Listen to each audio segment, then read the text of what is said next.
Nellore rural నియోజకవర్గంలో అధికార టీడీపీకి భారీ షాక్ తగిలింది. ఆ పార్టీ నుంచి కార్యకర్తలు భారీ సంఖ్యలో వైసీపీలో చేరారు.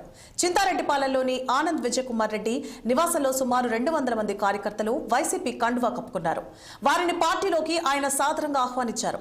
ఇక 30వ డివిజన్ నాయకుడు వీరప్పన్ రెడ్డి, ప్రవీణ్ కుమార్ రెడ్డి ఆధ్వర్యంలో ఈ చేరికలు జరిగాయి.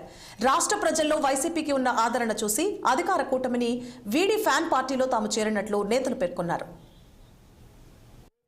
కష్టంలో నిలబడతారో, ఎవరైతే కష్టాల్లో ఉన్నప్పుడు అండగా నిలబడతారో వాళ్లే భవిష్యత్తులో మళ్లీ నాయకత్వంకి తీసుకొని వచ్చేటువంటి పూర్తి బాధ్యత మేమందరం తీసుకుంటాం.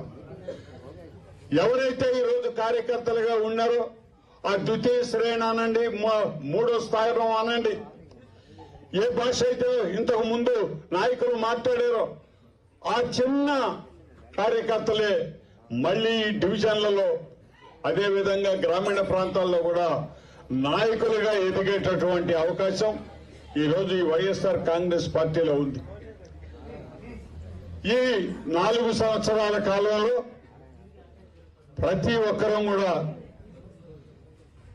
నాయకులు ఇచ్చినటువంటి ఆదేశాల మేరకు ఒక ప్రణాళికతో, ఒక బాధ్యతతో మనం అందరం కూడా కదిలినట్టయితే